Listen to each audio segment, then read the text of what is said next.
네, 우리 수요일마다 사도신경을 공부하고 있습니다. 맨 처음에 사도신경의 중요성에 대해서 왜 사도신경으로 신앙 고백을 해야 하는가 공부를 했고요.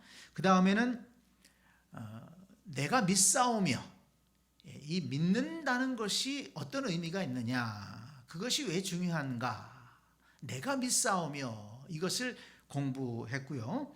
지난 수요일에는 전능하신 하나님에 대해서 공부를 했습니다.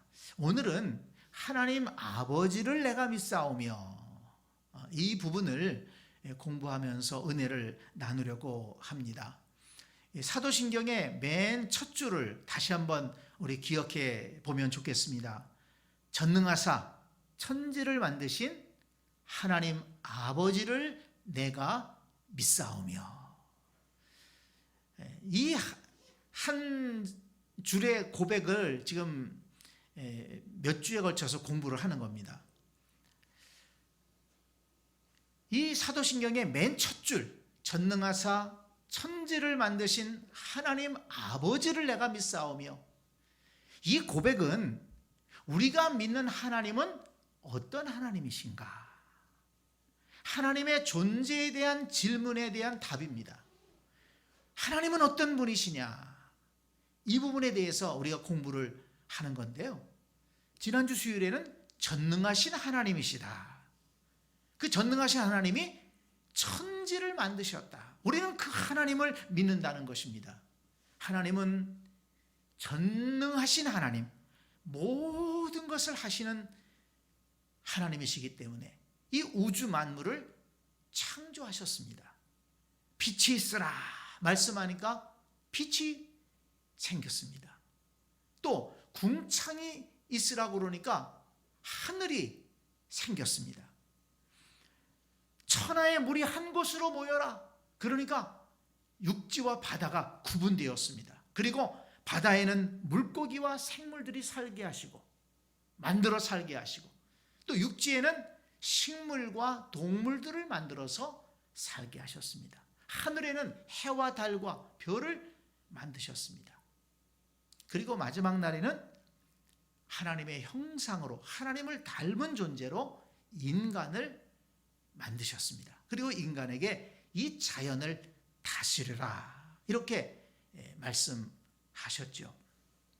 그래서 인간의 지혜와 인간의 어떤 이성으로는 측량할 수 없는, 감히 생각할 수 없는 모든 이 창조의 역사를 하나님께서, 전능하신 하나님께서 이루셨다는 것입니다. 그래서 우리는 이 사도신경을 고백할 때마다 전능하사 천지를 만드신 하나님을 믿는다, 이렇게 우리가 고백하는 것이죠. 그런데 오늘 우리가 배울 부분은 뭐라고 그랬습니까? 아버지 하나님을 믿는다. 전능하사 천지를 만드신 하나님 아버지를 내가 믿사오며, 근데 그 전능하신 하나님이 나와 어떤 관계가 있느냐? 우리 아버지가 되신다는 것입니다. 이것을 우리는 고백하는 것입니다.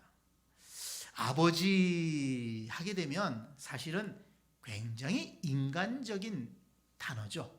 아버지. 저도 아버지입니다만은, 또 오늘 말씀을 듣는 우리 성도들 가운데도 아버지들이 있습니다. 하나님이 우리 아버지가 되신다는 거예요. 이게 무슨 의미가 있습니까? 이 아버지라고 하는 이미지를 통해서 하나님은 어떤 분이시고 하나님은 얼마나 좋으신 분이신가 하는 것을 우리에게 가르쳐 주시는 거예요. 물론 아버지 하게 되면은 짜증나는 분들도 있을 수 있어요.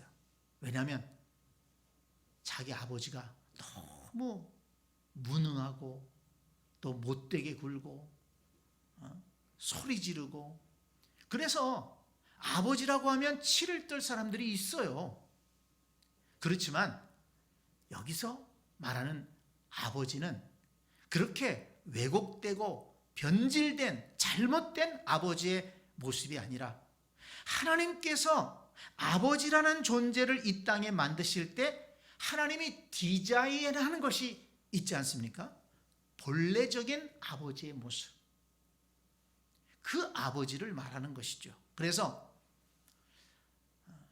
이 아버지의 이미지를 통해서, 좋은 아버지의 이미지를 통해서 하나님은 어떤 존재이시고 우리에게 어떤 은혜를 베푸시는가, 이거를 가르쳐 주시기 위해서 우리 사람들이 이해하기 쉽게 아버지라는 이 호칭을 통해서 하나님과의 관계를 맺기를 원하셨다는 겁니다.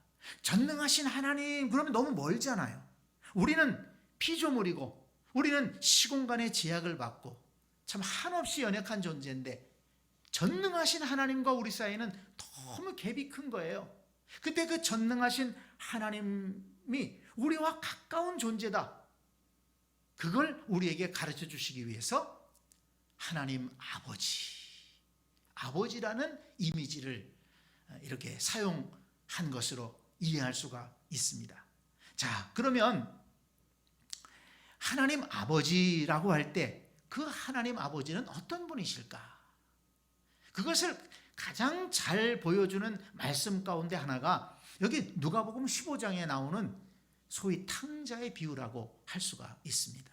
이 탕자의 비유에 나오는 이 탕자의 둘째 아들의 아버지, 이 아버지가 정말 좋은 아버지입니다. 그리고 이 아버지의 형상, 아버지의 이미지를 통해서 우리 하나님은 어떤 존재이시고 얼마나 좋으신 분인가를 우리가 좀 알 수 있습니다. 자, 먼저 하나님 아버지는 어떤 분이신가? 하나님 아버지는 우리에게 생명을 주시는 분이시라는 거예요.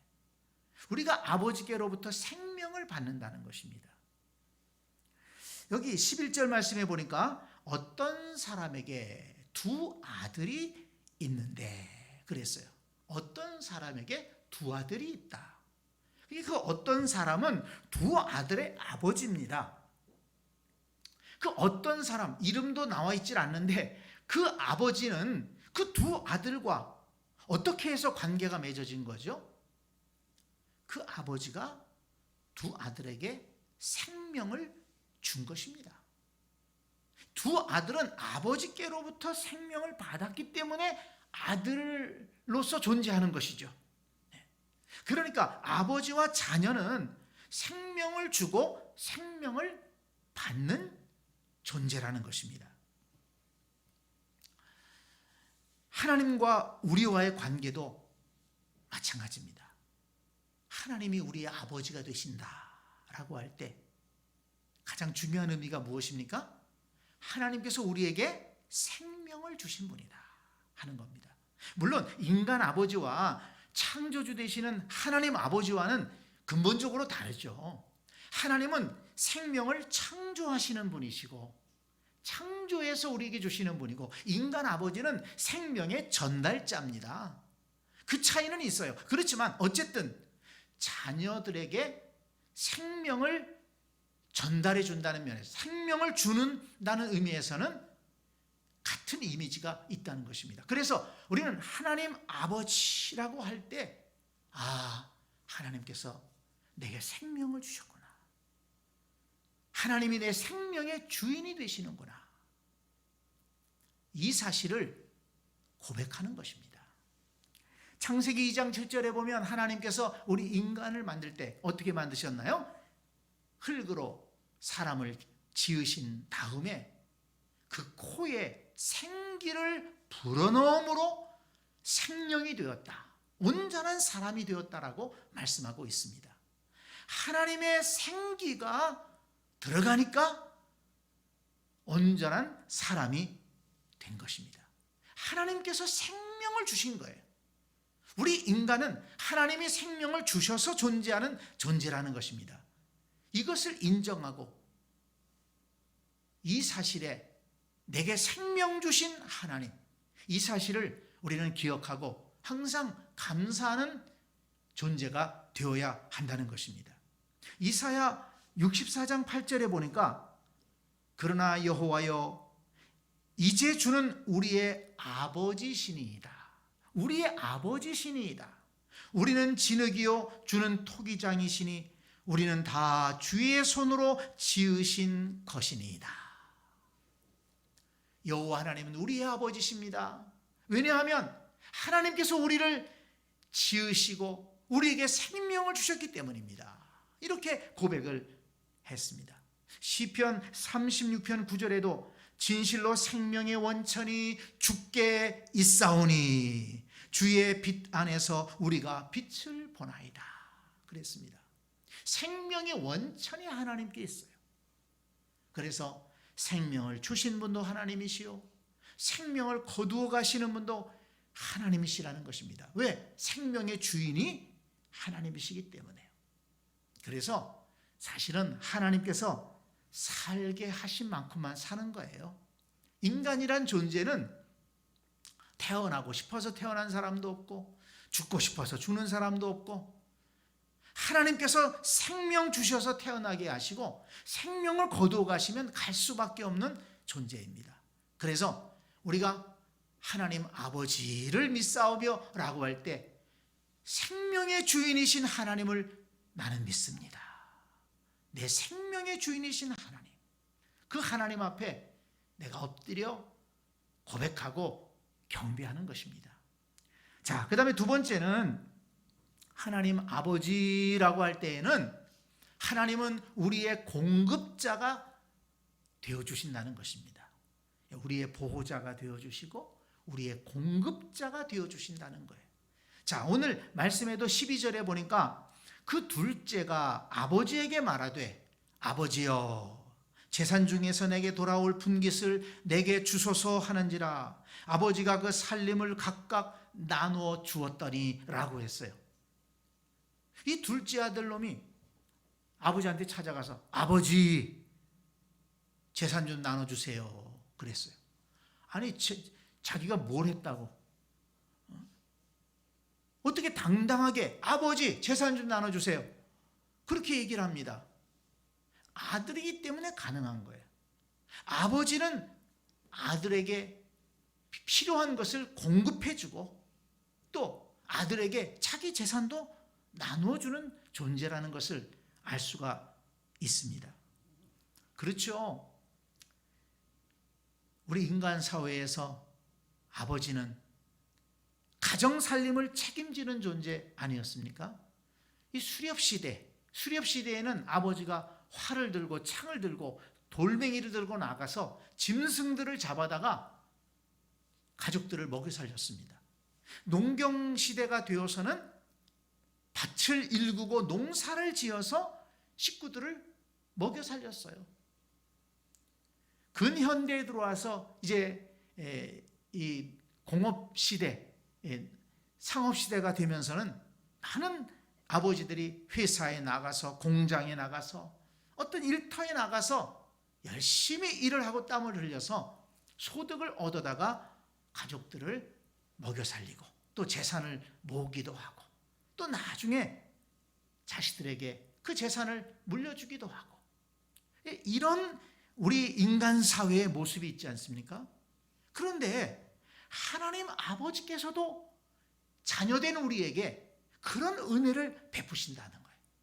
하나님 아버지께서도 우리에게 필요한 것들을 공급해 주시고 우리에게 무한한 은혜를 내려주신다는 것입니다. 마태복음 6장 8절에 보니까 이런 말씀이 있어요. 그러므로 그들을 본받지 말라. 구하기 전에 있어야 할 것을 하나님 너희 아버지께서 아시느니라. 구하기 전에 필요한 것을 하나님 아버지가 아신다는 거예요. 그렇죠. 좋은 아버지는 자녀들이 필요한 것을 미리 압니다. 그래서 미리미리 준비하죠.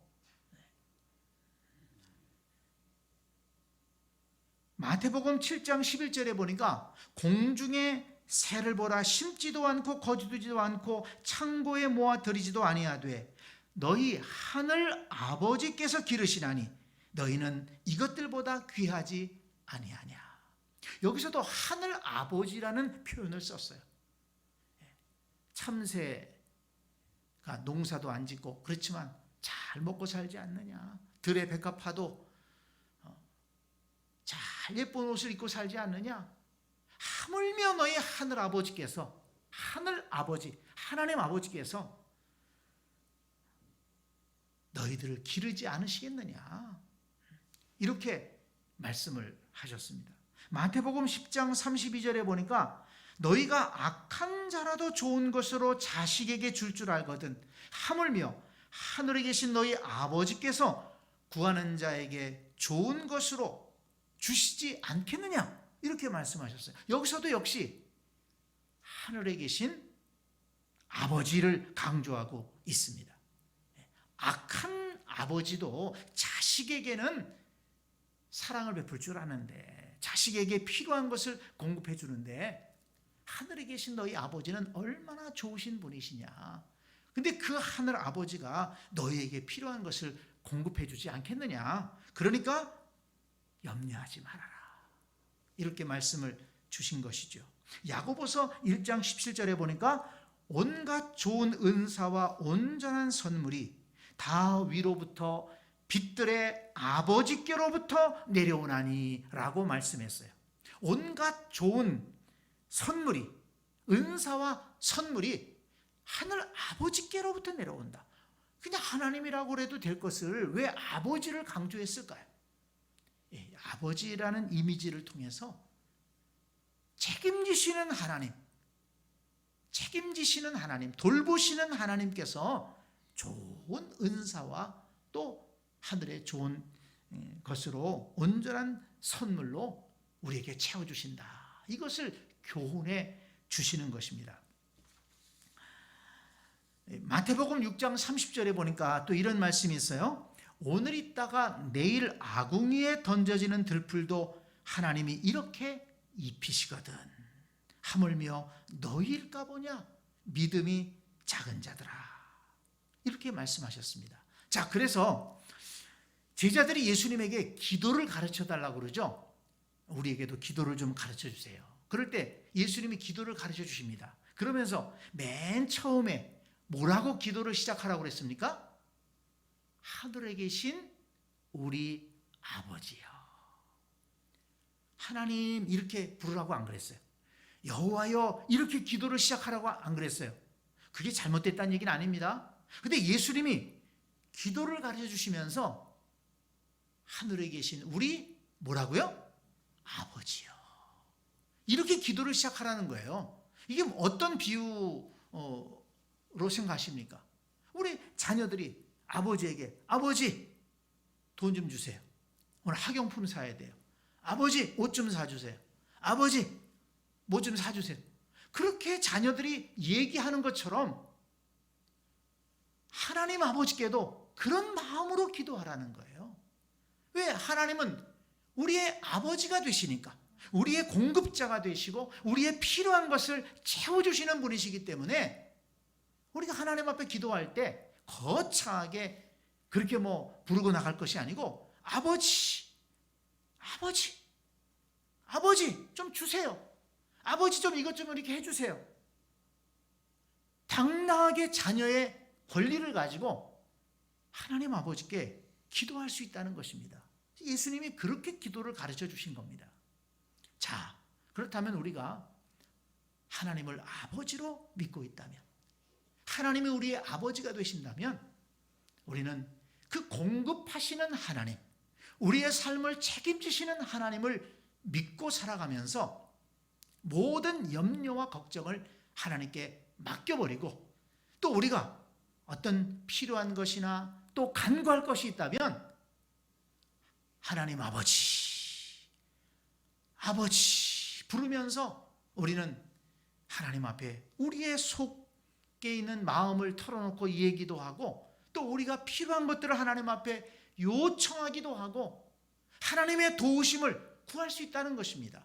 이게 얼마나 좋은 표현입니까? 하나님 아버지, 하늘에 계신 우리 아버지요. 아버지께 나아가서 우리는 구하는 거라는 거예요.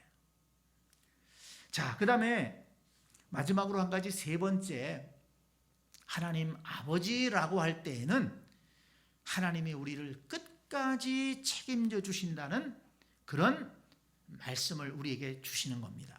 자, 오늘 본문 20절을 보면 우리가 이 내용을 잘 알기 때문에 이 내용을 자세하게 설명하진 않았습니다만은 이 둘째 아들이 아버지 재산 받아가지고 가서 허랑방탕하게 다 쓰고 먹을 게 없으니까 남의 집에 종으로 들어가서 그 유대인들이 가장 멸시하는 돼지 치는 일을 하다가 그 돼지가 먹는 쥐염 열매를 좀 얻어먹으려고 그랬는데 그것도 없어가지고 배를 쫄쫄 굶다가 내가 이러다가는 굶어 죽겠다. 우리 집에 가면 양식이 있는데 내가 아버지한테 가서 용서를 빌고 이제는 아버지의 아들이 아니라 종으로 생각해 주시고 먹여만 주세요. 이렇게 사정하려고 아버지께로 돌아가지 않습니까? 그런데 그 아들이 그런 마음으로 거짓골을 해가지고서 신발도 신지 못하고 냄새나는 모양으로 또 그렇게 굶었으니 몰골은 어떻게 했습니까? 피골이 상접한 모습으로 그리고 집으로 돌아오는데 보니까 그 아버지가 어떻게 하고 있어요? 아버지는 기다리고 있었어. 기다리고 있었어. 그 참 못된 아들을 기다리고 있었어. 그리고서는 그 꼬라지를 하고 돌아오는 아들을 어떻게 합니까? 그냥 뛰어나가서 그 아들을 안고 입 맞추고 잘 왔다고. 그리고 그 아들을 데리고 들어가서 빨리 이 아들을 목욕시켜라. 좋은 옷을 입혀줘라. 신발을 신겨줘라. 반지도 끼워줘라. 그게 뭡니까? 이 아들은 종으로 여겨달라고 돌아갔는데 그 아버지는 무슨 얘기냐? 네가 무슨 종이야 이놈아. 너는 내 아들이야. 네가 어떤 잘못을 했다고 이렇게 다 가지고 나간 거 다 까먹고 돌아오고 이런 몰골로 돌아왔지만 그게 문제가 아니야. 너는 내 아들이야. 그게 아들로 인정해 준 것입니다. 그러니까 이 아버지라는 존재는 아들을 끝까지 책임지는 존재라는 거예요.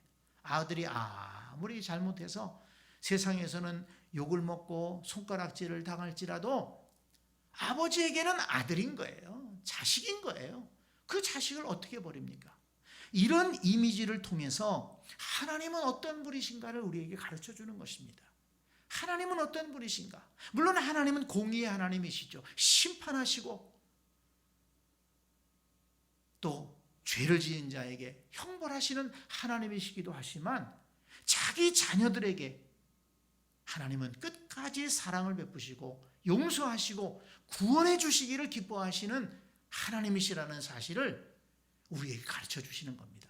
그래서 여기 말씀에서 보면 18절에 내가 일어나 아버지께 가서, 그리고 20절에 이에 일어나서 아버지께로 돌아가니라.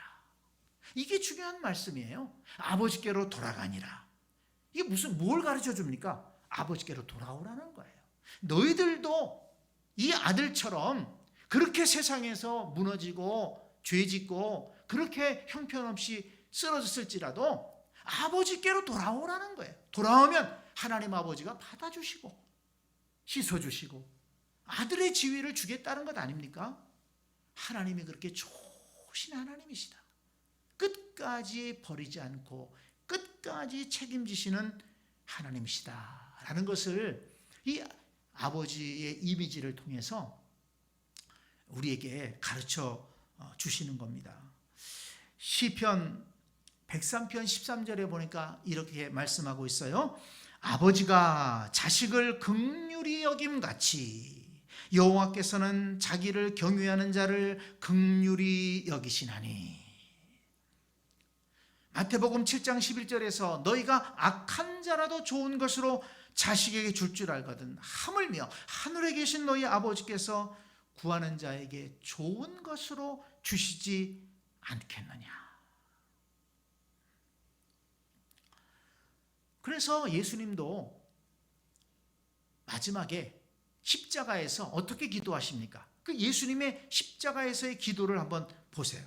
예수께서 큰 소리로 불러 이르시되 아버지 내 영혼을 아버지 손에 부탁하나이다 하고 이 말씀을 하신 후 숨지시니라.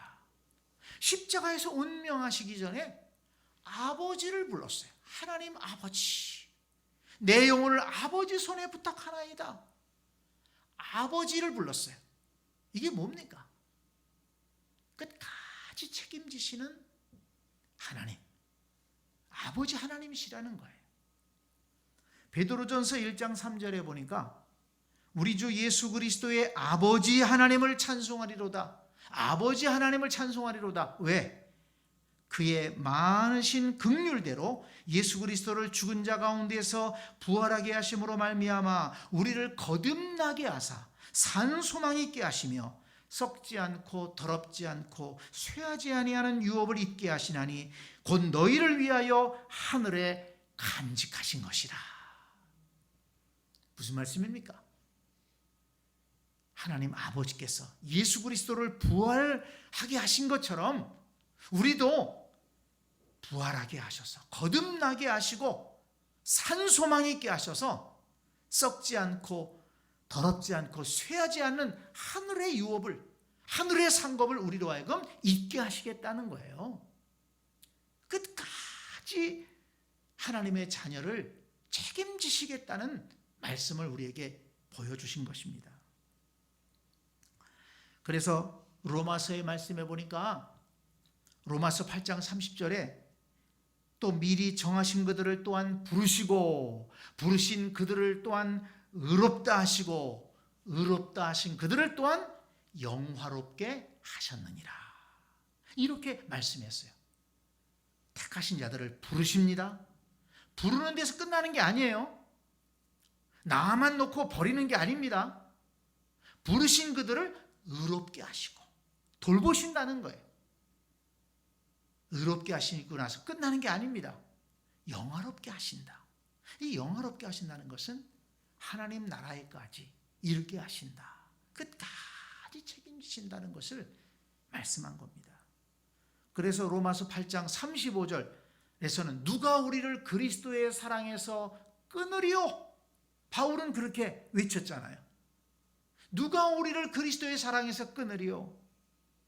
높음이나 깊음이나 다른 어떤 피조물이라도 우리를 우리 주 그리스도 예수 안에 있는 하나님의 사랑에서 끊을 수 없으리라.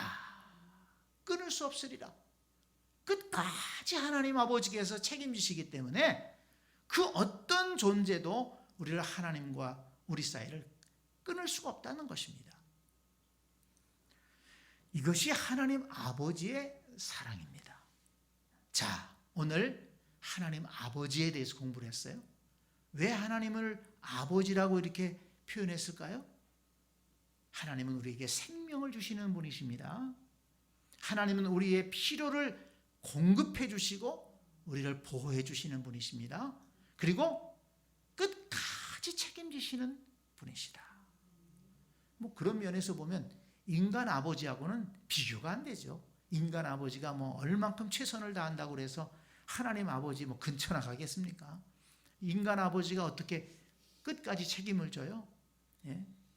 사실 인간 아버지는 나이 들고 병 들고 그러면은 아들한테 신세를 지잖아요. 자녀들한테 신세를 지잖아요. 그러나 하나님 아버지는 전능하신 분이십니다. 그래서 우리에게 생명을 주시고 우리에게 필요한 것을 공급해 주시고 또 하나님 나라에 이르기까지 끝까지 인도하시고 책임지시는 아버지십니다. 그 하나님이 누구라고요? 우리의 아버지가 되신다. 우리 아버지가 되신다. 이 사실이 얼마나 은혜가 됩니까? 그래서 우리가 사도신경을 고백할 때 전능하사 천지를 만드신 하나님 아버지를 내가 믿사오며, 이 의미를 알고 이렇게 고백하면 그걸 고백하는 순간 우리에게 은혜가 되는 거예요. 아, 우리에게 이런 아버지가 계시는구나. 내가 이 아버지께 나왔구나. 아버지께서 오늘도 내게 은혜를 주시겠구나. 아버지께서 내 삶을 책임지시고 인도해 주시겠구나.